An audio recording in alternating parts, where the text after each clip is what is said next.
Hello and welcome back everyone. Good morning to all of you guys. तो स्वागत है एक बार फिर से आपका इस नए लेक्चर में। और I think so lecture number 3 है आपका ये इस बुक का, राइट। तो चूंकि हम you can physics short trick amazing book जिसमें हर कैटेगरी गिवन है एक बच्चे के लिए, वो 11th क्लास में 12th क्लास में है। और इस समय जब मोस्ट इंपॉर्टेंटली आप नीट के एंट्रेंस की तैयारी कर रहे हो, जेईई मेन सेकंड अटेम्प्ट की आप तैयारी कर रहे हो, तो ऑब्वियसली यार ये बुक उसी पर्पज से बनाई गई थी जिसके हम डिस्कशन कर रहे हैं। इसमें ना मोस्ट सेलेक्टेड फॉर्मूला जो है, मोस्ट इंपॉर्टेंट एक्सपेक्टेड जो फॉर्मूलाज हैं जिन पे direct dependent lot of questions हर साल आपके एग्जाम में आते हैं, वो हमने दे रखे हैं। और हर एक फॉर्मूले बेस्ड बहुत सारे प्रैक्टिस करने के लिए न्यूमेरिकल दे रखे हैं जो कि अनसॉल्व्ड है, और उनकी हम यहां पे प्रैक्टिस कर रहे हैं, उनको सॉल्यूशन के थ्रू हम वहां पे सीख रहे हैं, राइट। बाकी जो एनसीईआरटी के क्वेश्चन इस बुक के अंदर है ना बच्चों, नहीं मतलब आप सोच रहे होंगे कि सर ये नॉर्मल बुक नहीं, ये स्पेशली डिजाइंड करी गई है, केवल न्यूमेरिकल बेस्ड बुक है आपके कॉम्पिटेटिव एग्जाम्स के लिए। तो अगर आप 11th 12th में, तो आपके लिए तो बहुत औसम है। आपके बोर्ड एग्जाम के साथ साथ आपकी ऑब्जेक्टिव ऐसी तैयारी होगी ना, कंप्लीट तैयारी। मतलब सर कैसे,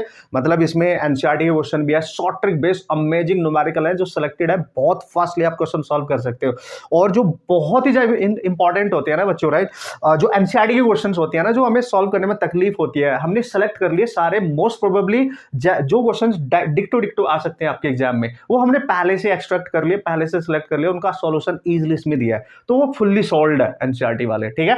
तो जो फॉर्मूला बेस्ड है, मोस्ट बेसिक कंसेप्ट बेस्ड है, उनको हम यहां पे सॉल्व कर रहे हैं। ग्राफिकल क्वेश्चन ऑलरेडी सिलेक्टेड इसमें गिवन है, राइट। ये सारी कैटेगरीज इस बुक के अंदर गिवन है, ठीक है। तो यार आप उम्मीद करता हूँ यूट्यूब पे हमारे साथ बने हुए हैं, और अगर आप न्यू हैं तो जल्दी से जल्दी सब्सक्राइब करो, क्योंकि अमेजिंगली आपका स्कोर इंक्रीज होने वाला है फिजिक्स में। आप बिल्कुल भी डरने की जरूरत नहीं है, क्योंकि वही मटेरियल आपको दिया जाएगा, वही क्वेश्चंस, वही कंटेंट, वही कॉन्सेप्ट आपको दिए जाएंगे जो लास्ट मोमेंट में आपको रिवाइज करने होते हैं अपने कॉम्पिटेटिव एग्जाम को फाइट करने के लिए, अच्छा स्कोर करने के लिए, और विदाउट वेस्टिंग योर टाइम, है ना। फालतू का कंटेंट पढ़ने की बजाय आप वही कंटेंट पढ़ेंगे जैसा एग्जाम में एज इट इज पूछा जाता है, राइट। तो आज मैं, चूंकि मैं इलेक्ट्रोस्टैटिक की बात कर रहा था, और जैसे कि मैंने आपको बताया था, हम अल्टरनेट डे पे यहाँ पे डिस्कशन करते हैं, 11th क्लास फिर 12th क्लास फिर 11th class and something like that, जिससे जल्दी से जल्दी हम अपना सिलेबस भी कवर अप करेंगे with awesome concept and solution techniques, right.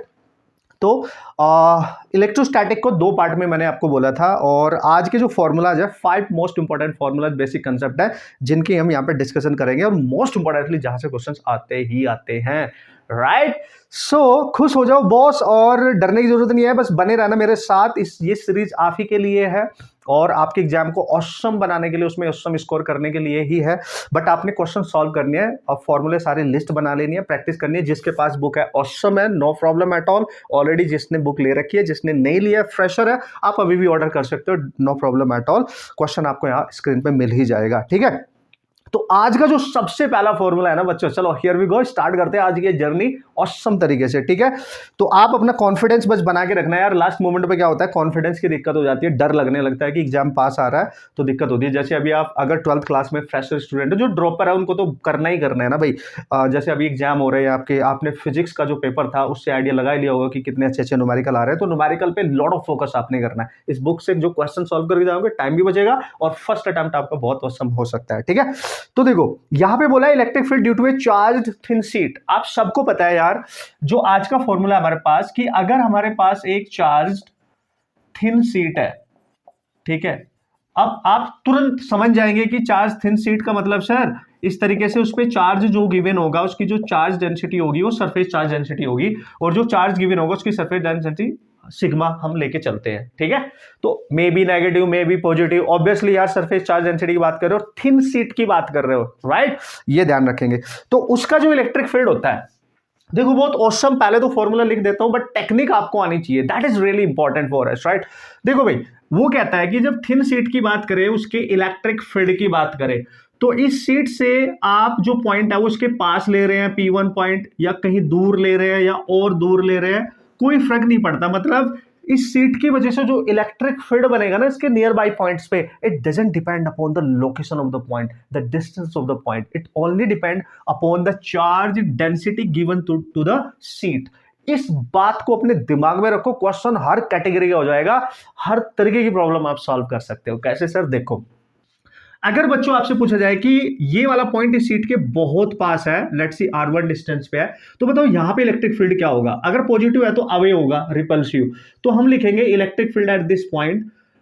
हमेशा याद रखना, उस चार्ज सीट के ऊपर जो चार्ज डेंसिटी गिवन होगी उसका हाफ करना है, बस उसको हाफ करके लिखना है, यानी सिग्मा बाई 2 हाफ कर दिया और डिवाइड कर देना है एप्सिलॉन नॉट से। This is you have to remember, note the formula, right? ये याद रखना है। तो सर इस पॉइंट पे जो हमारा इलेक्ट्रिक फील्ड है वो हो जाएगा sigma by 2 epsilon not. Yes. अब इसमें डिस्टेंस कहीं पे भी नहीं है, independent of the distance R1, पास हो दूर हो पॉइंट कहीं पे भी हो, फील्ड सेम रहने वाला है बॉस, ठीक है? गुड। अगर सर P2 पॉइंट पे निकालो, मैंने बोला ना देखो P2 पॉइंट की डिस्टेंस जो होगी यहां से ज्यादा होगी, R2 is greater than R1, but ये डिपेंड ही नहीं करता, तो सेम ही रहेगा इलेक्ट्रिक फील्ड P2 पे भी। कितना? सिग्मा पे फोकस करना है, सिग्मा जो भी है उसका हाफ कर दो, यानी सिग्मा बाई 2 एप्सिलॉन नॉट। ये कॉन्सेप्ट मैंने आपको बता दिया, अब न्यूमेरिकल आप कर सकते हो। फॉर्मूले के साथ साथ कॉन्सेप्ट समझाना लाजमी है, वरना सवाना लाजमी है, ठीक है?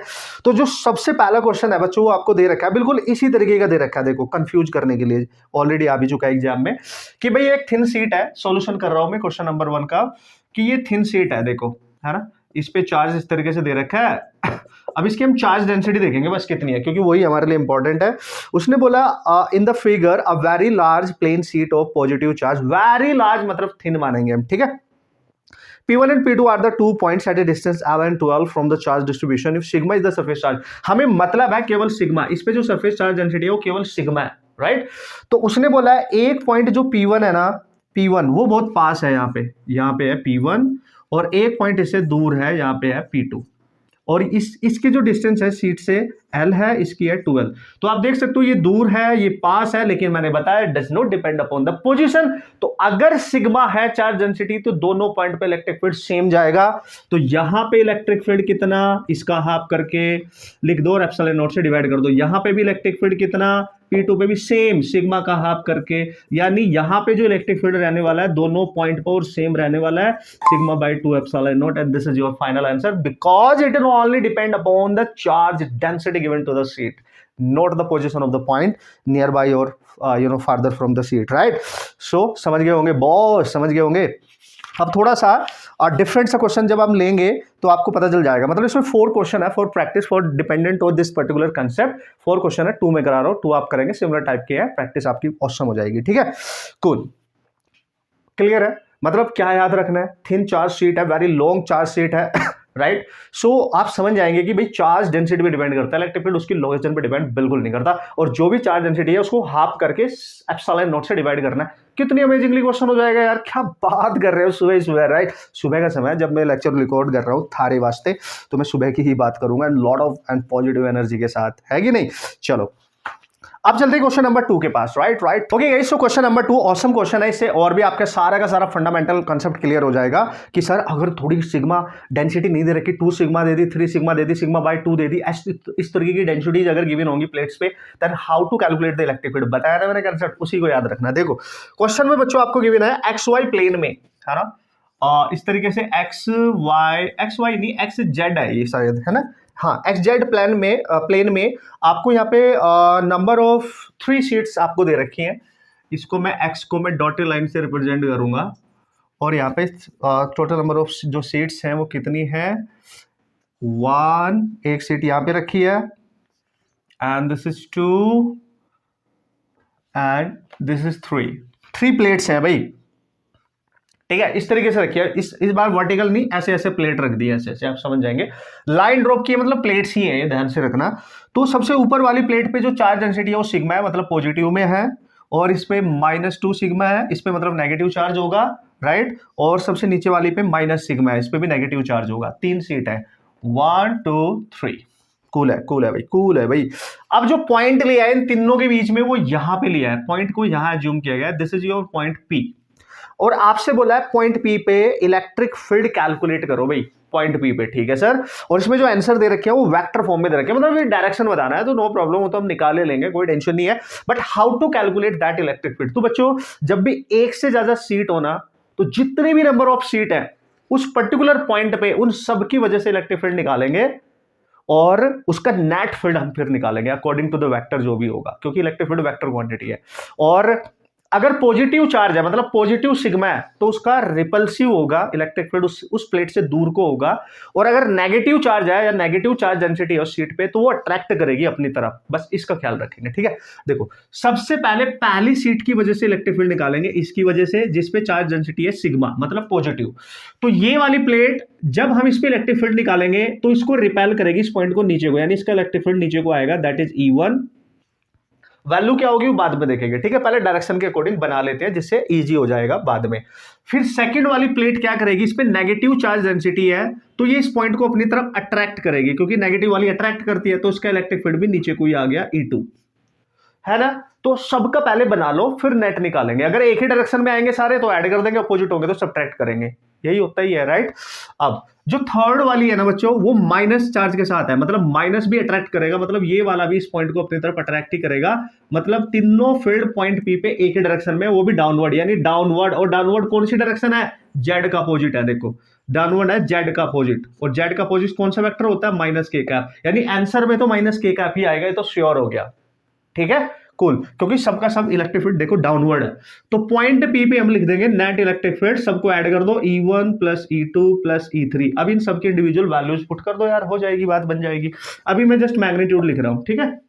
डायरेक्शन ऑलरेडी पता चल चुकी है हमें। E1 की वैल्यू पुट करो, देखो E1 मतलब पहली वाली सीट की वजह से इलेक्ट्रिक फील्ड, तो उस पर सिग्मा है तो सिग्मा का हाफ करना होता है, तो हाफ कर दिया, ठीक है। फिर प्लस E2 को देखो, E2 कौन सा है सर, ये माइनस नहीं लेना जब सिग्मा की वैल्यू पुट करो, क्योंकि माइनस हमने यहां अट्रैक्शन में यूज कर लिया है, तो हम जस्ट मैग्नीट्यूड लेते हैं, ठीक है। तो 2 सिग्मा का हाफ करो, यानी 2 सिग्मा का जब आप हाफ करो, क्योंकि हाफ करना होता है, और डिवाइड में एप्सिलॉन नॉट, यही तो बताया था मैंने, राइट। प्लस E3 वाला ये देख लो, इस पे केवल सिग्मा है तो इसका हो जाएगा sigma by 2 by epsilon not, मतलब ये वाला। तो यहां पे बच रहा है sigma by 2 epsilon not, half करने से कैंसिल, तो plus sigma by epsilon not. और भाई लोग ये वाला आ गया plus sigma by 2 epsilon not.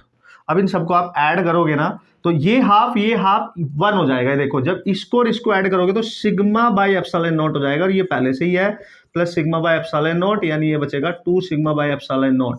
ये आपका फाइनल आंसर है। नेट इलेक्ट्रिक फील्ड ना at this point in downward direction is 2 sigma by epsilon not total electric field. तो सर इसको लिखेंगे कैसे, तो हम लिखेंगे P पे नेट इलेक्ट्रिक फील्ड है 2 sigma by epsilon not in minus k direction. Simple man, come on, बस लॉजिक समझो, कंसेप्ट समझो, अप्लाई करो, हो जाएंगे क्वेश्चन, आंसर चेक कर लेना बस अब, ठीक है। तो बाकी remaining 3 and 4 question you have to solve at your own man, ठीक है। तो वो आपने खुद कर लेना है, ठीक है। अब चलेंगे नेक्स्ट फॉर्मूले की तरफ। तो इस फॉर्मूले पर डिपेंडेंट काफी क्वेश्चन आते हैं, बहुत वैरायटी के क्वेश्चन आते हैं, डोंट वरी गाइस। उसमें 2 सीट हो सकती है, 3 हो सकती है, 4 हो सकती है, तरीका याद रखो बस, क्योंकि वो पॉइंट की लोकेशन पे डिपेंड नहीं करता कि वो पॉइंट किस सीट के पास है, किससे दूर है, बस सिग्मा पे डिपेंड करता है। उसको हाफ करते जाओ और अकॉर्डिंग टू द डायरेक्शन उसको ऐड करते जाओ, समझ गए होंगे, है कि नहीं। कूल, चलते हैं नेक्स्ट फार्मूला की तरफ। Okay so here we go and this is the next formula. Gauss law की हम बात कर रहे हैं यहाँ पे, बहुत इंपॉर्टेंट है भाई, आप सबको बताया कि आपके एग्जाम में इस पे क्वेश्चन हमेशा आते रहते हैं। सो गॉस लॉ की अगर हम बात करेंगे, जो फ्लक्स होता है ना किसी भी, अगर चार्ज गिवन है, अगर आपको चार्ज गिवन है और आपने फ्लक्स निकालना है किसी भी सरफेस से, कितना फ्लक्स लिंक्ड है या फिर उसको क्रॉस करके जा रहा है, उससे पास हो रहा है, तो how to calculate that flux, आप सबको पता है, चार्ज इनक्लोज्ड आप निकालते हैं ओवर एप्सिलॉन नॉट। मतलब उस सरफेस के थ्रू जिसके थ्रू फ्लक्स पास होगा उससे कितना चार्ज क्लोज्ड है, उस पे फोकस करेंगे हम यहाँ पे, है ना। नंबर ऑफ जो टोटल चार्ज होगा वहां पे क्लोज्ड बाय दैट सरफेस, उस पे हम फोकस करेंगे। तो भाई किस तरीके से करेंगे भाई, जब हम फ्लक्स निकालना होता है भाई, फ्लक्स निकालने के डिफरेंट तरीके हैं। Phi equal to E dot A से भी आप फ्लक्स निकाल सकते हो, पर ये तब फॉर्मूला यूज होता है जब इलेक्ट्रिक फील्ड गिवन होता है। ये फॉर्मूला तब यूज होता है जब चार्ज गिवन होता है। ये पहचान करने का मैंने आपको तरीका बता दिया है। तो इस पे भी लॉट ऑफ क्वेश्चंस आते हैं। इस वाले पे इलेक्ट्रिक फील्ड गिवन है, एरिया डॉट प्रोडक्ट निकालो, क्वेश्चन बन जाएगा। मतलब इस तरीके से क्वेश्चन आप कर सकते हैं। और डॉट प्रोडक्ट है तो इसको ई ए कॉस थीटा भी आप लिख सकते हैं। इस पे भी क्वेश्चन बहुत आते हैं, आप सेल्फ प्रैक्टिस कर सकते हैं। लॉट ऑफ क्वेश्चन आपको मिल जाएंगे, पीवाईक्यूज एंड ऑल, जो भी आप असाइनमेंट सॉल्व कर रहे हैं, ठीक है। फिलहाल हम बात कर रहे हैं जब चार्ज गिवन हो, तो जो सबसे पहला क्वेश्चन है वही ऑसम क्वेश्चन है, वही अमेजिंग क्वेश्चन है गाइस। तो उसने बोला if A charge Q is placed at the centre of a closed hemispherical non conducting surface, ध्यान से समझना। उसने एक क्वेश्चन दिया है कुछ ऐसे, इस तरीके से, राइट। और ये जो फ्लैट सरफेस है इसका, ये वाला फ्लैट सरफेस है, ये वाला, और यहां पे चार्ज रख दिया यहाँ पे, दैट इज क्यू, और ये नॉन कंडक्टिंग है। और ये वाला जो सरफेस है इसका एक कर्व्ड सरफेस है, आपको पता ही है, this is your curved surface, right, and this is your flat surface. ये आपका फ्लैट सरफेस हो गया, समझ गए? तो इस तरीके से रखा हुआ है भाई। तो the total flux passing through the flat surface would be, मतलब वो बोल रहे हैं कि ये जो फ्लैट सरफेस है ना, ये वाला, इससे कितना फ्लक्स पास होगा? Total flux passing through flat surface, ये बताना है भाई। तो भाई ये बहुत अमेजिंग बेहतरीन क्वेश्चन है, और थोड़ा सा दिमाग लगाना पड़ेगा आपको यहाँ पे। सबसे पहले तो ये हेमिस्फेरिकल नॉन कंडक्टिंग है, ठीक है जी, और टोटल फ्लक्स हमने फ्लैट सरफेस से निकालना है, ना कि कर्व्ड सरफेस से। एक चीज ध्यान से देखो आप, अगर थोड़ा सा कंसेप्ट पे जाओ, जो आपने बेसिक कंसेप्ट ऑलरेडी पढ़े थे जब आप क्लास लगा रहे थे, पूरे पूरे साल भर पढ़ाई करी है, तो बेसिक कंसेप्ट क्या था देखो ध्यान से। अगर मैं ये मान लूं कि भाई यहां पे जो क्वेश्चन पूछा गया है कुछ इस तरीके से कि भाई चार्ज यहां पे रखा हुआ है, तो अगर मैं मान लूं कि सरफेस से, है ना, टोटल कितना फ्लक्स पास होगा, ना कि किसी पर्टिकुलर सरफेस, इस हेमिस्क्वायर स्फेरिकल सरफेस से कितना होगा। तो हमें पता है गॉस लॉ जब आप यूज करते हो, तो गॉस लॉ यूज करने के लिए, मतलब इस फॉर्मूले को यूज करने के लिए, surface not surface, that is the charge, जो भी चार्ज आपको दिख रहा है, चार्ज मस्ट बी क्लोज्ड। पहले वो चार्ज आपने क्लोज्ड करना है, अगर क्लोज नहीं है तो उसको क्लोज करना है, और क्लोज करने के लिए वैसा ही सरफेस यूज करना है जैसे पे ऑलरेडी रखा गया है ना, जिस सिमेट्री के थ्रू, वो सिमेट्री बनानी है आपने, मतलब सिमेट्रिकल बनाना है उसको आपने, ठीक है। तो देखो, अगर मैं देखो ये एक हेमिस्फेरिकल है, तो बिल्कुल इसके यहां पे रखा है, तो ये ओपन है क्योंकि इसके अंदर नहीं है, तो एक ऐसा ही सरफेस और आपको रखना पड़ेगा इस तरीके से। अब देखो ये वाला सरफेस और ये वाला सरफेस, वन सरफेस टू, इससे मिलके ये इस तरीके से हो गया है कि क्लोज्ड हो गया इन दोनों के बीच में, और बिल्कुल सिमेट्रिकली, यानी उनके बिल्कुल सेंटर की तरफ आ चुका है। मतलब इसको सिमेट्रिकली प्लेस करना होता है हमें, इस तरीके से क्लोज्ड करना है, मेरी वर्ड्स पे ध्यान देना, इस तरीके से क्लोज करना है उस चार्ज को कि वो सिमेट्रिकली आ जाए, है ना, दोनों सरफेस से ऐसे पॉइंट पे आए कि दोनों सरफेस से इक्वली डिस्ट्रीब्यूट हो, है ना, सेंटर मान के चल सकते हैं आप, ठीक है। तो आप देख सकते हो, तो हमने एक एडिशनल सरफेस ये यूज करा है, ये वाला, इसको बंद करने के लिए, इसको क्लोज्ड करने के लिए। तो हम ये मानेंगे कि अगर हम देखें यहां पे ध्यान से, दो सरफेस का यूज हुआ है। अगर आपसे पूछे टोटल फ्लक्स कितना है, तो भाई टोटल फ्लक्स केवल इन दोनों के बीच में कितने चार्ज रखे हैं उस पर डिपेंड करता है, यानी क्यू इनक्लोज्ड केवल एक ही है, तो हम क्यू बाई एप्सिलॉन नॉट लिखेंगे। बच्चों ध्यान से समझना, क्यू बाई एप्सिलॉन नॉट लिखेंगे हम यहां पे, राइट। लेकिन अगर आपसे पूछे कि कर्व्ड सरफेस से कितना पास हो रहा है, अगर स्पेसिफाई करें कि कर्व्ड सरफेस से कितना पास हो रहा है, तो आपको पता है दो कर्व्ड सरफेस का आपने यूज करा है इसको क्लोज करने के लिए, this one and this one, तो दो मतलब इक्वली डिवाइड हो जाएगा, मतलब जो टोटल है ना, चूंकि दो सरफेस यूज कर रहे हैं तो 2 से डिवाइड कर दो, यानी क्यू बाई 2 एप्सिलॉन नॉट आपका आंसर आ जाएगा, है ना। एक एक क्वेश्चन समझ लो, सारे क्वेश्चन करने का तरीका इस कैटेगरी में सेम रहेगा।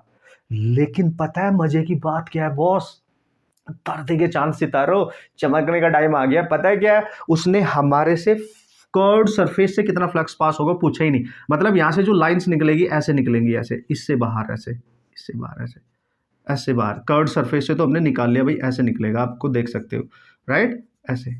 तो इससे इधर से ऐसे, इससे इधर से ऐसे, ठीक है, इस तरीके से लाइंस आपकी यहां से निकल रही होंगी। तो हमें यहां दिख रहा है कि सारी की सारी इलेक्ट्रिक फील्ड लाइन इस कर्व्ड सरफेस को कट करके बाहर आ रही है, देखो इसको कट करके, इसको क्रॉस करके बाहर आ रही है, इसको क्रॉस करके, इधर से भी क्रॉस करके बाहर आ रही है। तो कर्व्ड सरफेस दो है जिनका यूज किया गया है इसको क्लोज करने के लिए। इट मींस हमने 2 से डिवाइड करा है टोटल को, क्योंकि टोटल डिपेंड करता है केवल चार्ज पे, कितने चार्ज रखे हैं उन पूरे सिस्टम के अंदर कितने हैं। यार आप ऐसे समझो ना, एक क्लासरूम में आप बैठे हो और पूरे क्लासरूम में सारी बेंचेज हैं, बहुत सारी बेंचेज है, लेकिन आप अकेले बैठे हो, तो टीचर अकेले कोई पढ़ाएगा ना, तो उस दिन की पढ़ाई केवल एक बच्चे पर डिपेंड कर गई। लेकिन अगर उस क्लास में 10 बच्चे बैठे हैं, तो बाहर से कोई पूछेगा भाई कितने बच्चे आए थे आज, तो 10 ही आए थे भाई, तो 10 पे डिपेंड करेगी। 20 आए तो भाई 20 पे डिपेंड करेगी। आप समझ रहे हो लॉजिकली। तो मतलब जब टोटल की बात होती है कि टोटल, तो टोटल में ये काउंट किया जाता है how many number of charge are kept inside that system. लेकिन अगर किसी सरफेस से पूछे कि भाई उस क्लास में ना बहुत सारी बेंचेज है, एक बेंच पे कितने बच्चे बैठे हैं, भाई बच्चा तो एक ही आया तो कहीं भी बैठ जाएगा, राइट, तो एक पे डिपेंड कर रहा है। लेकिन 10 बच्चे आए तो 10 बेंच पे बैठे होंगे, तो हम बताएंगे कि एक बच्चा पहली बेंच पे बैठा था, एक दूसरी पे, एक तीसरी पे, ऐसे ऐसे, समझ गए ना। तो जब किसी सरफेस को पर्टिकुलरली स्पेसिफाई किया जाए तो काउंट कर लो how many number of surfaces, right. तो यहाँ पे 2 सरफेस की बात कर रहा था, इसलिए 2 से डिवाइड करते हैं। लेकिन हमारे से जो क्वेश्चन पूछा गया बच्चों, फ्लैट सरफेस से पूछा गया है। और यहाँ पे आप ध्यान से देखें, ये जो यहाँ फ्लैट सरफेस है ना आपका, ये मैं इसको सीधा करके लिख रहा हूं ऐसे। तो ये जो फ्लैट सरफेस है ना, ये वाला, इससे कोई भी लाइन क्रॉस नहीं करेगी क्योंकि सारा फील्ड ऐसे जाएगा। इस फ्लैट सरफेस के अंदर से कुछ नहीं क्रॉस करेगी, इसको टच करके ऐसे चली जाएगी, बस इसको टच करके ऐसे चली जाएगी, पर इसके अंदर से क्रॉस नहीं करेगी। मतलब अगर टेक्निकली देखा जाए इस फ्लैट सरफेस से, जो फ्लैट सरफेस है, देखो भाई कैसे होता है बेसिकली, ऐसे समझो जैसे ये सरफेस है, ये जो मार्कर है ना, एक तो ये इसको ऐसे टच करके जा रहा है, एक ये मार्कर इसको ऐसे क्रॉस करना चाहेगा, ऐसे ऐसे क्रॉस करेगा, तो इसको क्रॉसिंग बोलेंगे, ना कि इसको। तो इसको टच करके जा रहा है तो हम पता है क्या बोलेंगे अगर इसको टच करके जा रहा है, कि know field line crossing this surface and the flux is zero. अगर ऐसे जा रहा है, इसको बिल्कुल ऐसे कट करके परपेंडिकुलरली इससे इधर से बाहर निकल रहा है, तभी तो निकल पाएगा, तो उसको बोलेंगे हाँ फ्लक्स क्रॉसिंग दैट सरफेस, तो हम बोलेंगे, तब हम निकाल सकते हैं। तो यहां पे फ्लैट सरफेस से आप जीरो मान सकते हो, इसको जीरो मान सकते हो।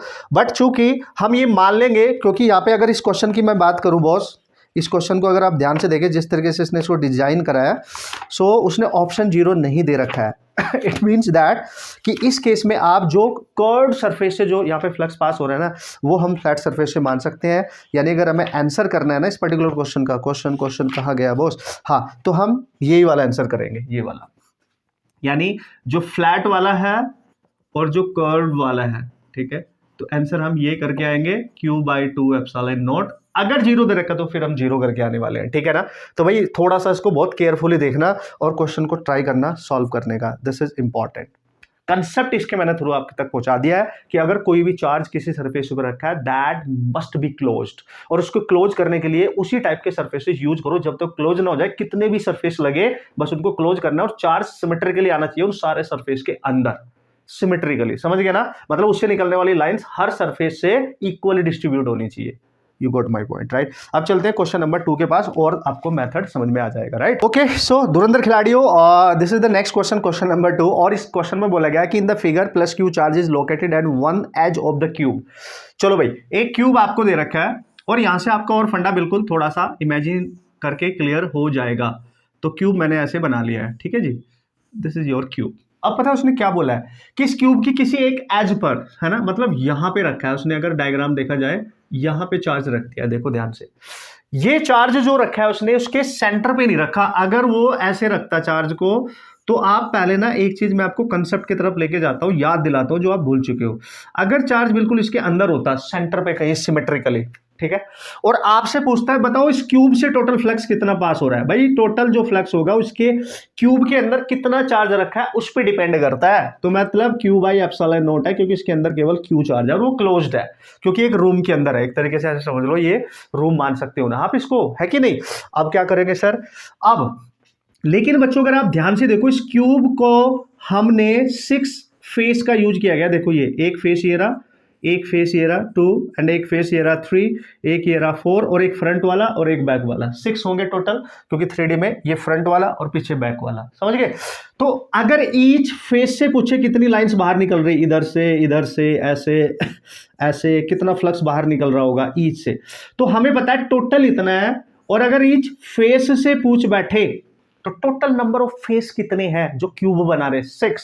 तो हर एक में इक्वली डिवाइड होने के लिए टोटल को क्या करोगे, 6 से डिवाइड कर दो, तो Q/6ε0, ऐसे समझना है। और चूंकि यहाँ पे चार्ज ऑलरेडी क्लोज्ड है, क्यूब के अंदर है, इसलिए हमने डायरेक्ट क्वेश्चन सॉल्व कर लिया, हमें उसको क्लोज करने की जरूरत नहीं पड़ी। बट अगर आप ध्यान से देखेंगे इस क्वेश्चन को, तो भाई लोग इस क्वेश्चन में जो चार्ज है वो इसकी एज पे रखा है, जो कि ओपन है, वो यहां रख दे, यहां रख दे, कहीं भी रख दे, ओपन है ये। जैसे ये बुक है ना, ऐसे समझो ये बुक है, 3D मान लो आप इसको, ठीक है। तो उसने क्या किया बेचारे ने, उसने क्या किया कि यहां रख दिया चार्ज, तो ये तो ओपन है, अंदर थोड़ा ही रखा है इसके, है ना, तो ये तो ओपन है, यहां पे रख दिया, तो उसको क्लोज्ड करना पड़ेगा। तो आप यू जस्ट थिंक अबाउट कि क्लोज कैसे करेंगे। एक बुक और इसके सामने रखेंगे, क्या क्लोज्ड हो जाएगा, नहीं होगा, राइट। यहां पे है ना, तो एक बुक यहां रखी, फिर इसी के एक्सटेंडेड एक बुक यहां रखनी पड़ेगी, मतलब इसको ऐसे क्लोज करना है कि ये पूरा कवर भी हो जाए और ये सिमेट्रिकली हो जाए। तो एक बुक जब इसके ऊपर रखूंगा तो हाइट बनेगी ऐसे, फिर एक बुक ऐसे एक्सटेंड करूंगा, फिर उसके ऊपर रखूंगा, यानी टोटल नंबर ऑफ 4 बुक्स रखी जाएंगी। अगर इसको क्लोज करना है तो इधर भी क्यूब लगाना पड़ेगा, ठीक है, इसके ऊपर भी क्यूब लगाना पड़ेगा, आप समझ रहे हो मेरी बात, और इस साइड में आपको क्यूब लगाना पड़ेगा, यानी टोटल इसको कवर करने के लिए याद रखना, अगर न्यूमेरिकल आ जाए किसी क्यूब की एक साइड पे, उसके मिड पॉइंट पे चार्ज रखा है, तो साइड की किसी एज के मिड पॉइंट पे अगर चार्ज रखा है तो we need 4 cubes to close it, ये याद रखो बस। हाँ, 4 क्यूब। और क्वेश्चन में पूछा गया है कि भाई आपने निकालना है क्यूब से कितना पास हो रहा होगा। तो चूंकि 4 क्यूब का यूज हो रहा है इसको क्लोज करने के लिए, तो टोटल फ्लक्स की अगर बात करूं क्यू बाई एप्सिलॉन नॉट है, लेकिन अगर पूछे क्यूब से कितना पास हो रहा है तो 4 क्यूब है ना कि 1, 4, तो 4 में इक्वली डिवाइड हो जाएगा, यानी क्यू बाई 4 एप्सिलॉन नॉट। ये आंसर भी आप याद रख सकते हैं, मोस्ट इंपॉर्टेंट। और ये ट्रिक आप याद रख सकते हैं, अगर क्यूब की एज की साइड की मिड पॉइंट पे चार्ज रखा हुआ है तो उसको कवर करने के लिए 4 क्यूब लगने वाले हैं बॉस, समझ गए ना।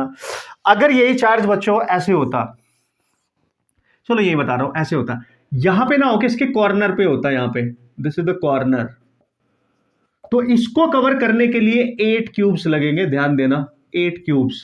अभी मैं यहां करके दिखा सकता बट आपको याद रखना पड़ेगा 8 क्यूब्स। तो ईस्ट से कितना पास होगा, क्यू बाई 8 एप्सिलॉन नॉट, 8 से डिवाइड करना पड़ेगा। और अगर उनके फेस से पूछ बैठे कितना पास होगा तो भाई वो भी आपको आना चाहिए, सॉल्व कर लेना, हमने कर रखा है, पूरे साल भर हमने पढ़ा है और आपके नोट्स में आपको मिल जाएगा, नो प्रॉब्लम, राइट। तो एक क्वेश्चन तो ये हो गया। एक लास्ट क्वेश्चन मैं और करूंगा, प्यारा सा है, छोटा सा है बट ट्रिकी है, दैट्स व्हाई हम उसको डिस्कस कर लेते हैं, तो मजा आएगा, कंसेप्ट और फंडामेंटली आपके क्लियर हो जाएंगे, ठीक है। चलो आगे बढ़े, come on. Okay guys, so this is the question number 3 मैंने आपके लिए छोड़ दिया है, ये आप ध्यान रखेंगे। अच्छा, एक चीज मैं इसमें कंसेप्ट बता दूं आपको पहले ही, और जिससे आपके कॉन्सेप्ट क्लियर हो जाए। देखो, कोई भी सरफेस है ना अगर, और वो क्वेश्चन को बोल रहा है सरफेस से बाहर फ्लक्स निकल रहा है, तो जो आउटवर्ड फ्लक्स होता है ना भाई लोग, आउटवर्ड, वो हमेशा पॉजिटिव लेना, उसको पॉजिटिव साइन के साथ लेते हैं। लेकिन अगर इस सरफेस के अंदर फ्लक्स एंटर कर रहा है, फील्ड अंदर एंटर कर रहा है, यानी इनवर्ड, जो इनवर्ड फ्लक्स होता है वो हमेशा नेगेटिव साइन के साथ लेना है, समझ गए, ये ध्यान रखना है। और टोटल फ्लक्स निकालने के लिए इन कितना कर रहा है और आउट कितना हो रहा है वैसे निकाल लेते हैं। अगर टोटल फ्लक्स निकाल लो तो आउट कितना हो रहा है उससे और उसमें इन कितना कर रहा है, ऐसे आप निकाल सकते हो। कंसेप्ट बता रहा हूं मैं, अगर कहीं पे यूज होगा then you can use it, आपको पता होना चाहिए बेसिक लॉजिक। तो क्वेश्चन नंबर 4 में क्या बोला गया है, the electric charges are distributed in small volume, ठीक है sir, okay, the flux of the electric field through a spherical surface of radius 10 centimetre surrounding the total charge is 20 volt metre. अच्छा ठीक है, the flux over a concentric sphere of radius 20 centimetre will be, ध्यान से समझना, उसने बोला एक sphere है हमारे पास और इस स्फीयर की जो रेडियस है वो 10 सेंटीमीटर है, ठीक है, ओके, और कॉन्सेंट्रिकली एक और स्फीयर है जिसकी रेडियस इससे डबल है, ये वाला, यानी इसकी रेडियस है बच्चों 20 सेंटीमीटर। अब देखो क्वेश्चन बढ़िया है, प्यारा सा है, कॉन्सेप्चुअल है, कर सकते हो आराम से।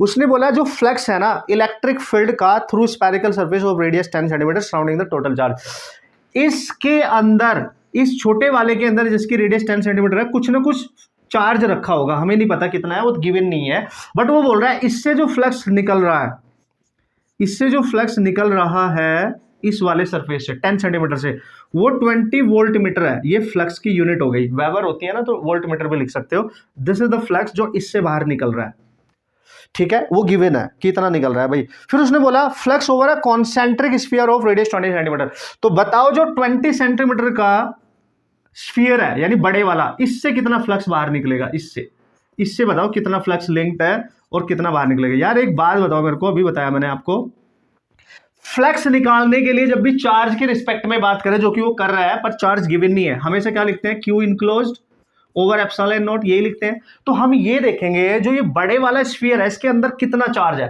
तो भाई एक चीज कमाल की नहीं है, यहाँ पे बड़े वाले स्फीयर के अंदर ही छोटे वाला और छोटे वाले के अंदर ही चार्ज होगा कुछ, मतलब ये चार्ज अल्टीमेटली बड़े वाले ने ही कवर कर रखा है, तो जितना भी होगा उसका जो फ्लक्स है वही इससे भी निकलेगा। बात तो एक ही है भाई, इसके अंदर जो भी चार्ज होगा अल्टीमेटली, ये छोटे वाला स्फीयर तो बड़े वाले के अंदर है ना, तो जो भी चार्ज होगा वो इसके अंदर होगा। तो यहां पे ये जो चार्ज है इसके लिए और इसके लिए कॉमन हो गया, तो इससे जो फ्लक्स निकला होगा यानी 20 सेंटीमीटर से जो फ्लक्स निकलेगा वही होगा जो 10 सेंटीमीटर वाले से निकला है, यानी 20 वोल्ट मीटर। कंफ्यूज होने की जरूरत नहीं है, क्योंकि 20 volt metre totally depend upon the charge inside the smaller, और चूंकि स्मॉलर स्फीयर इटसेल्फ बड़े वाले के अंदर है, तो इससे निकलने वाला फ्लक्स भी वही होगा जो 10 से निकला होगा, क्योंकि ये टोटली उसके अंदर चार्ज पर डिपेंड करता है। समझ गए? तो देखो टेक्निकली ऐसे क्वेश्चंस भी आपसे पूछे जाते हैं और आप क्वेश्चन को सॉल्व करके आ सकते हैं, नो प्रॉब्लम। ओके, तो this is the formula number 2, dependent questions. बाकी क्वेश्चंस आप खुद करेंगे मस्त तरीके से, हम यहाँ पे कंसेप्ट सीख रहे हैं, उनको अप्लाई कर रहे हैं और न्यूमेरिकल इस बुक के सॉल्व कर रहे हैं। वो बिल्कुल वैसे क्वेश्चन भाई, टेंशन क्यों ले रहे हो, जैसे नीट और जेईई मेन में एज इट इज आएंगे।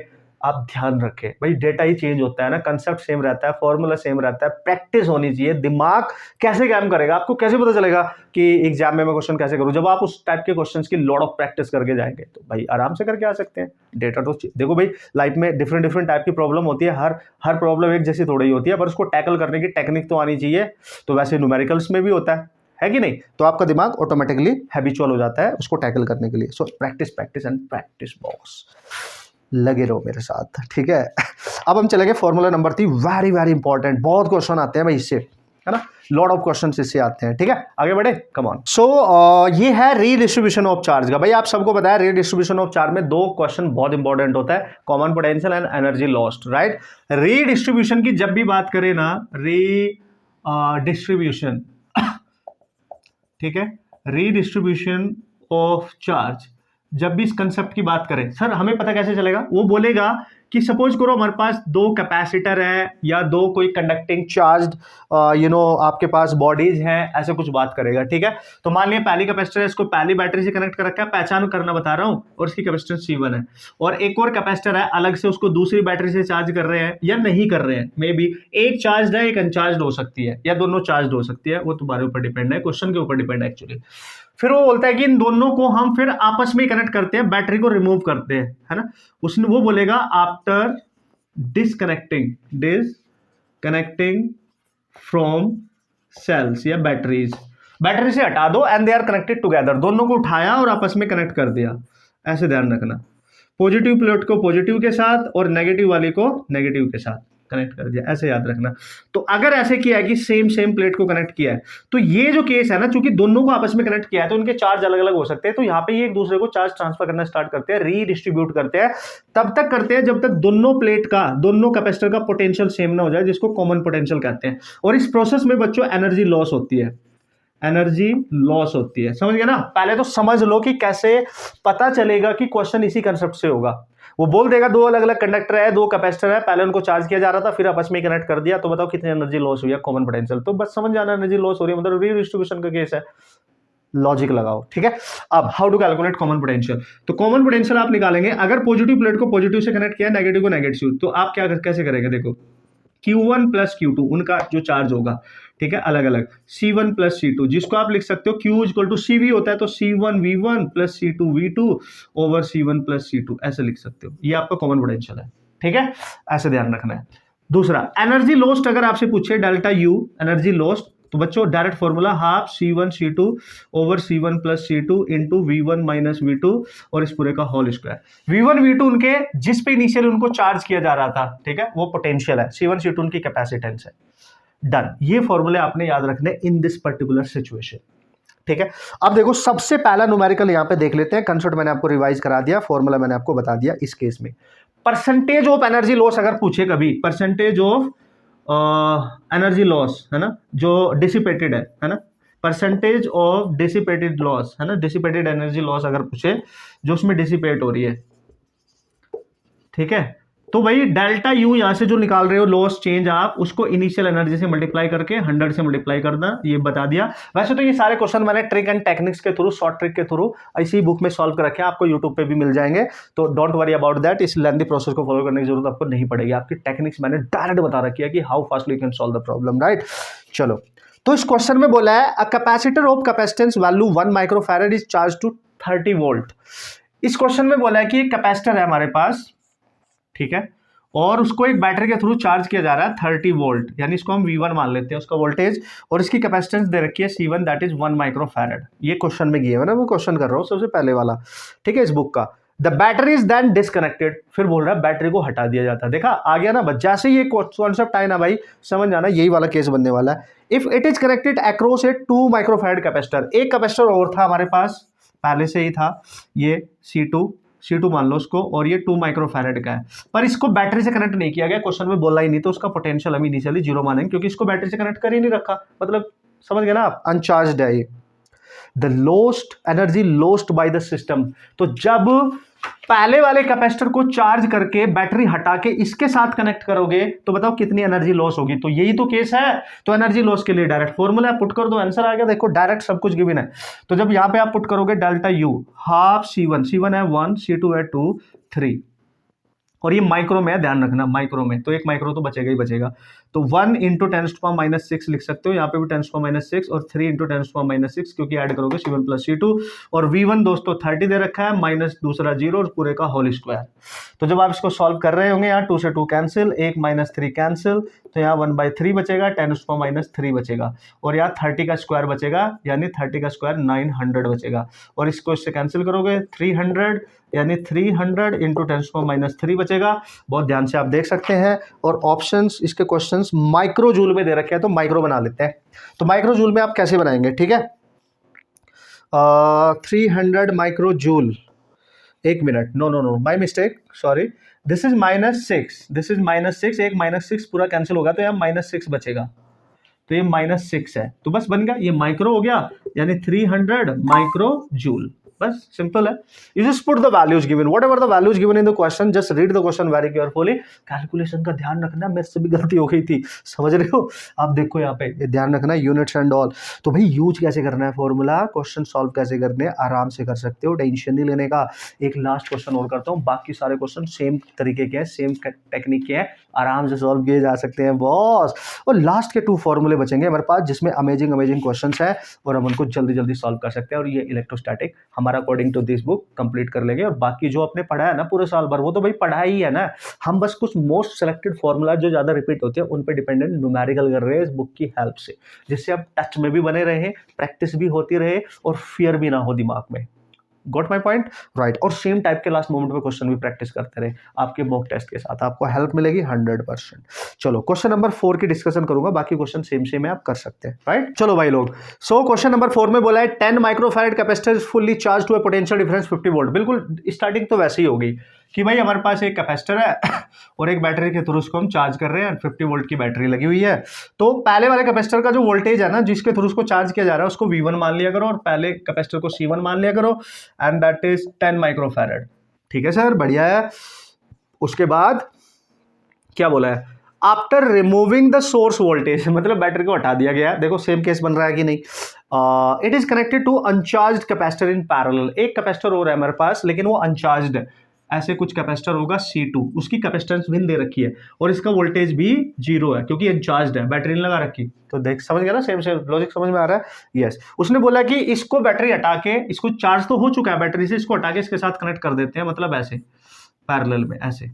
और जब ये ना बोले ना कौन सी प्लेट कौन सी के साथ अटैच की जा रही है, तो प्लस प्लस ही करते हैं हमेशा, ठीक है, ये याद रखना जब तक ना बोले।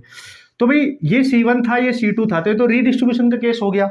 हाँ सर ठीक है। तो सर क्या पूछ रहा है, now the potential difference across them becomes 20 volt. तो बोल रहा है इनके बीच, अब दोनों के बीच जो पोटेंशियल डिफरेंस है वो 20 वोल्ट हो गया, और इनको आपस में पैरेलल में कनेक्ट करने के बाद जो पोटेंशियल होता है दोनों का सेम होता है, इसलिए उसको कॉमन पोटेंशियल कहते हैं। तो यहां पे इस क्वेश्चन में ना आपको कॉमन पोटेंशियल दे रखा है, तो भाई इस फॉर्मूले का यूज करेंगे, सारी वैल्यू पुट करेंगे और जो रिमेनिंग वैल्यू होगी वो निकाल लेंगे। उसने बोला capacitance of the second capacitor, तो इसकी कैपेसिटेंस हमें नहीं पता है, हमें निकाल लेनी है। तो भाई क्या फर्क पड़ता है, Vc होता था C1 V1 plus C2 V2 over C1 plus C2, put कर दो। Vc दे रखा है 20, C1 कितना है भाई 10, V1 कितना है भाई 50, C2 कितना है नहीं पता, V2 0, तो C1 कितना है भाई 10 प्लस C2, ये पूरा पार्ट 0। तो यहां बना 20 इक्वल टू 500। हाँ लेकिन एक चीज याद रखना, 10 माइक्रो है ये, तो यहाँ पे 10⁻⁻6 भी लेंगे, ठीक है।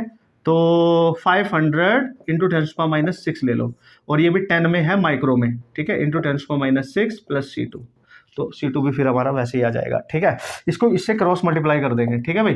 तो 20 into 10 into 10⁻⁻6 plus C2 equal to, यहाँ बचा 500 इंटू 10⁻⁻6।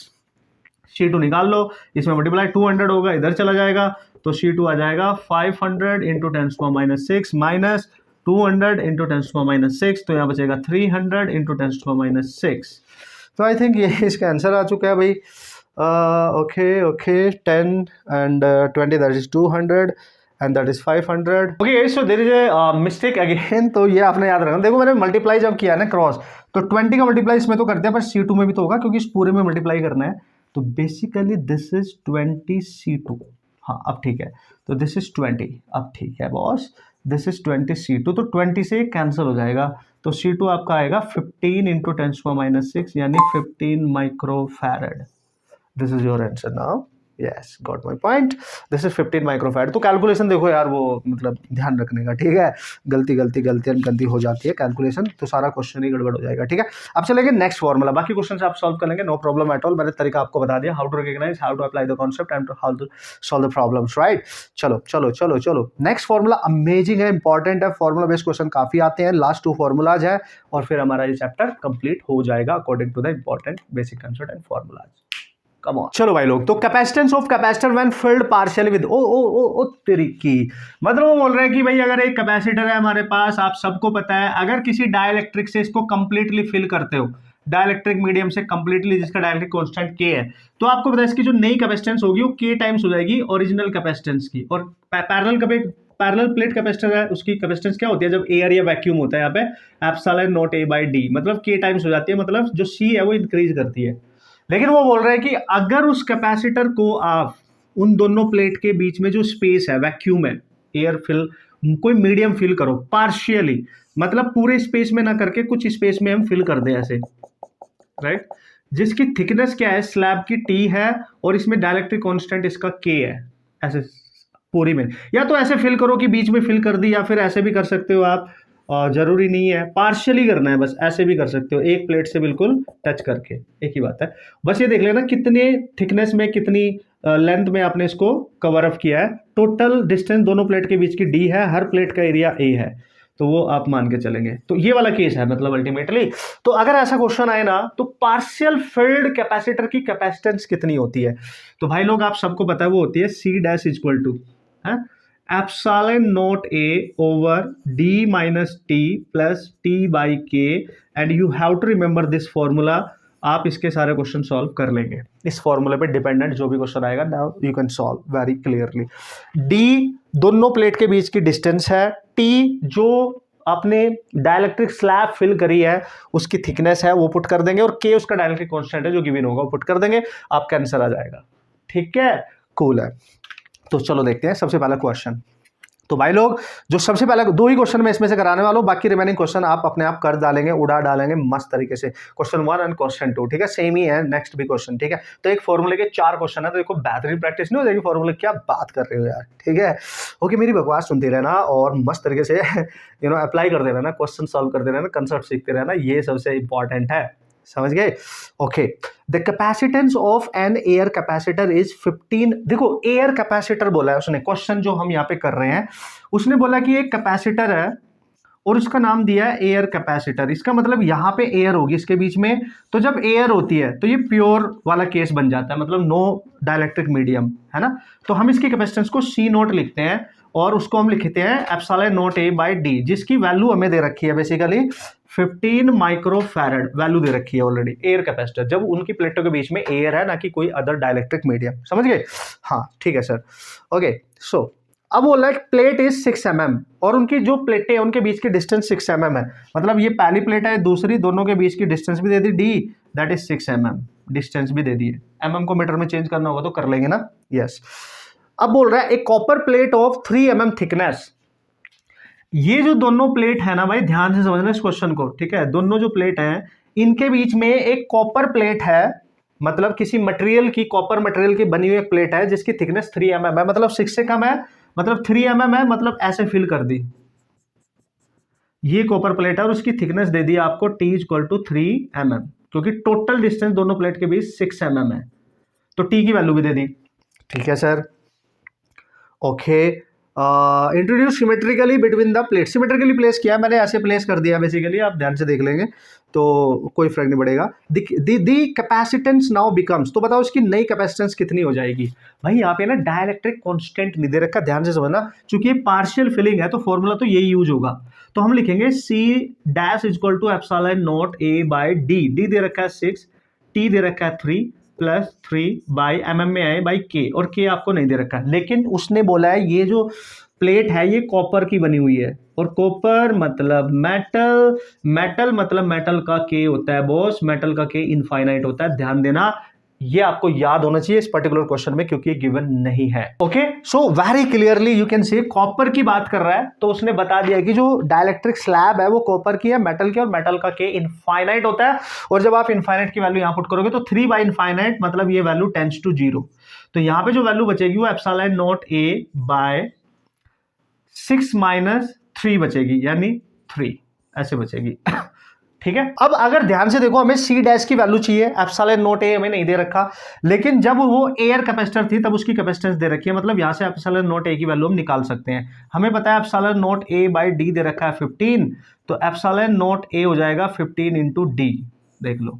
ठीक है, तो इसकी वैल्यू उठा के यहां पुट करो, यानी एप्सिलॉन नॉट ए की जगह हम लिखेंगे d इंटू 15 और बाय 3 और 3 इंटू 5, यानी d की वैल्यू हमें पता है 6 है, इंटू 5 यानी 30 माइक्रो।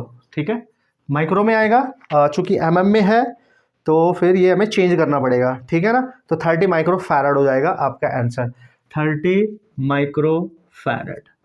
राइट, आप चेक कर ले वेरी क्लियरली, क्योंकि ये माइक्रो में है और जो 3 वाला केस था इससे कैंसिल हो जाएगा d, और इसको आप सॉल्व कर सकते हैं। Right, so this is how you can solve the problem, you can apply the concept and you can understand how to apply the concept. Right, तो इतनी हो जाएगी भाई, याद रखने का, अप्लाई करना आना चाहिए। एक और क्वेश्चन करके दिखा देता हूं और फंडामेंटली आपका कंसेप्ट क्लियर हो जाएगा, है कि नहीं? Okay, here we go and this is question number 2। चलो भाई एक और देख लेते हैं, बढ़िया तरीके से कर लेंगे। अब थोड़ा सा लॉजिक तो पता चल ही गया है कैसे अप्लाई करना है, कैसे वैल्यू पुट अप करनी है। राइट, उसने बोला है capacitance of A parallel plate capacitor becomes 4/3 times its original value if dielectric slab of thickness t/2 is inserted between the plates।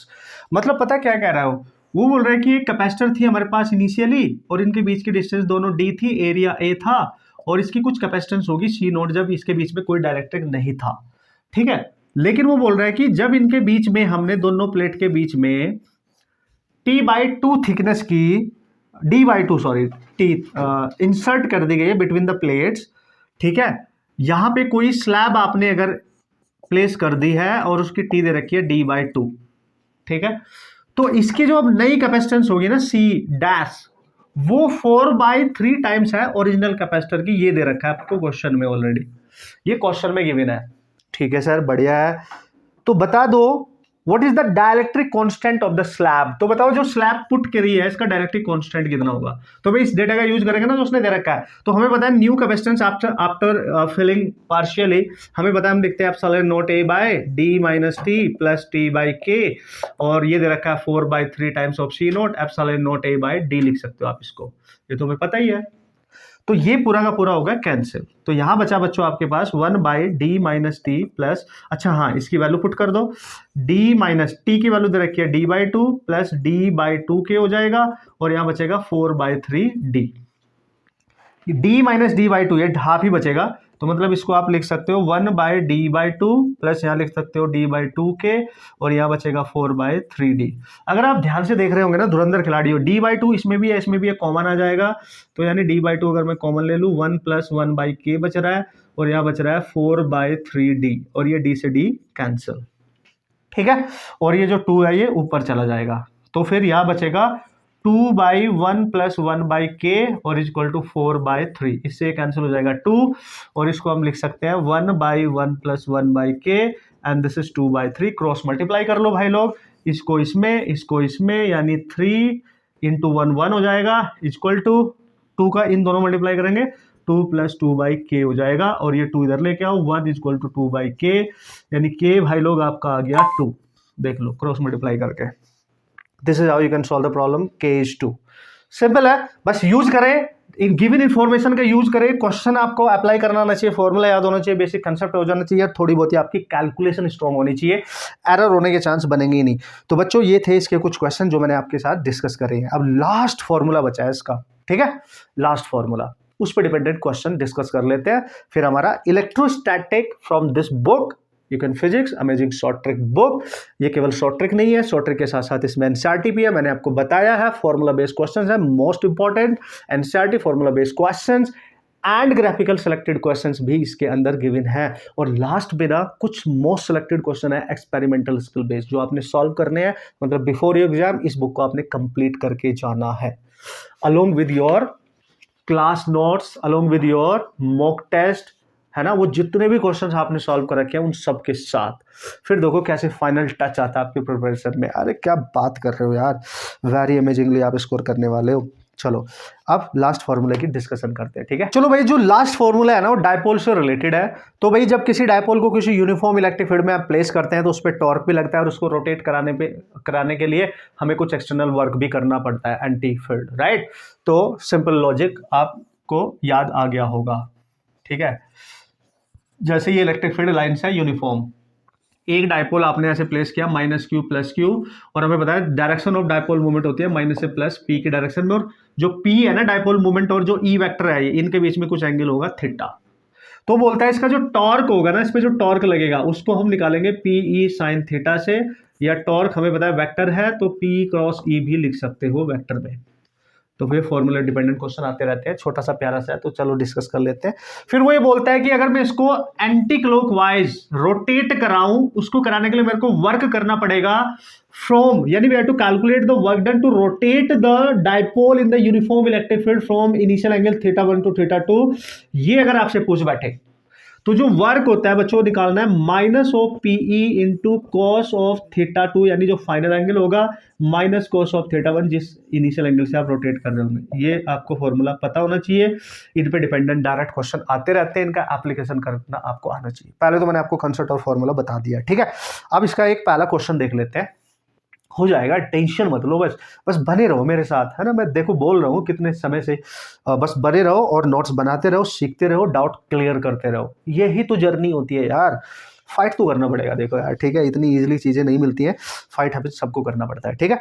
उसने बोला an electric dipole consisting of 2 opposite charge, ठीक है sir, each of this, मतलब 2 charge होंगे किसी electric dipole में, Q और Q हमें पता है माइनस और प्लस होता है, और किसी एक का चार्ज मैग्नीट्यूड जब हम लेंगे वो दे रखा है 2 × 10⁻⁻⁶ दिस इज -6 कूलम, इतना चार्ज आपको दे रखा है each, separated by A distance 3 centimetre, और इन दोनों के बीच की जो डिस्टेंस है वो दे रखी है आपको 3 सेंटीमीटर, जिसको आप मीटर में लिखेंगे 3 × 10⁻² मीटर, ठीक है।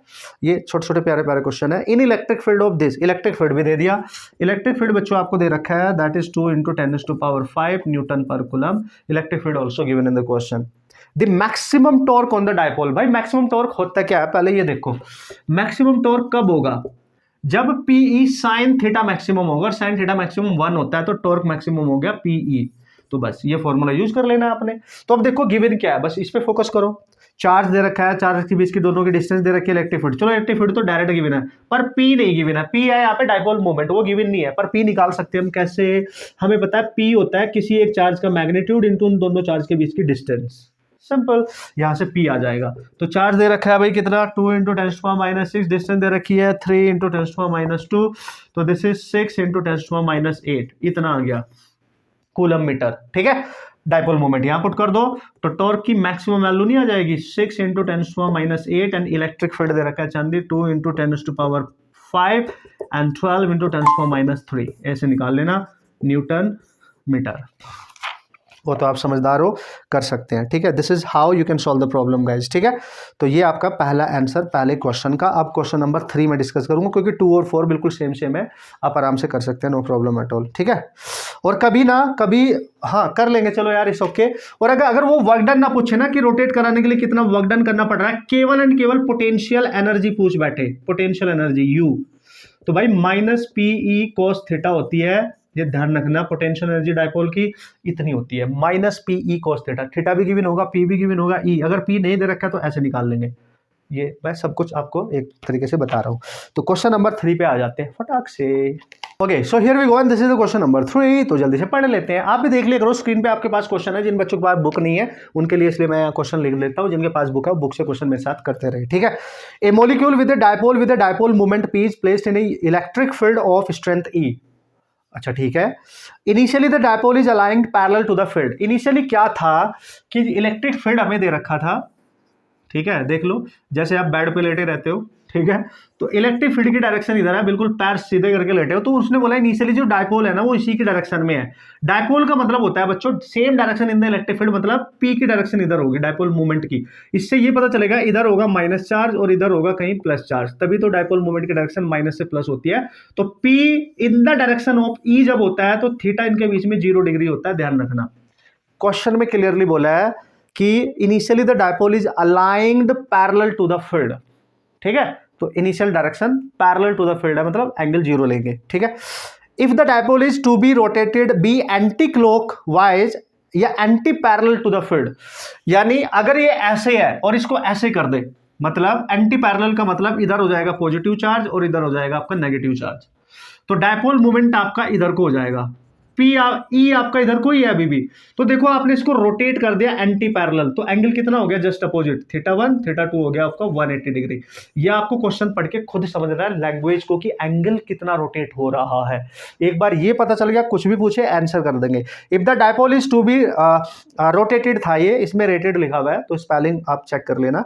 Anti parallel to the field the work required to done by the external and, तो बताओ कितना वर्क डन करना पड़ेगा। तो आपको पता है भाई रोटेट कराने का वर्क डन होता है PE cos theta 2 minus cos theta 1, simple, minus PE cos theta 2 हमें पता है 180 है, cos इनिशियल 0 है, तो माइनस पीई चांदी cos 181 माइनस 1, माइनस में cos 0 1, तो माइनस माइनस प्लस, ये माइनस प्लस हो जाएगा, ये 2 हो गया और माइनस का 2 इंटू ये, ठीक है, तो प्लस का 2 पीई।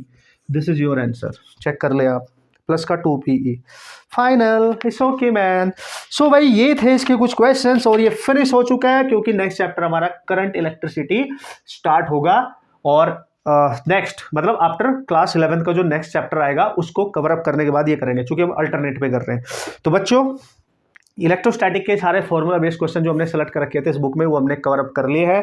अब आपकी बारी, आप इसकी प्रैक्टिस करके जाए, बहुत अच्छे से इसको सॉल्व करके जाए और सारे मतलब 2-3 चीज़ों पे ना हमेशा फोकस रखो, है ना। मेरे साथ इसको सॉल्व करते रहो, अपने क्लास नोट्स को मल्टीपल रिवीजन करो और अपने जो मॉक टेस्ट आप दे रहे हो या टेस्ट दे रहे हो उनको आप बार बार प्रैक्टिस करो, उन्हीं क्वेश्चन को सॉल्व करो, उनसे डाउट क्लियर करो, है ना। क्लास नोट्स को मत छोड़ो, उसमें जो न्यूमेरिकल करा रखे होंगे, मेरे से पढ़ा है किसी और से पढ़ा है, उनको सॉल्व करते रहो, कहीं से भी आप पढ़ रहे हैं, राइट।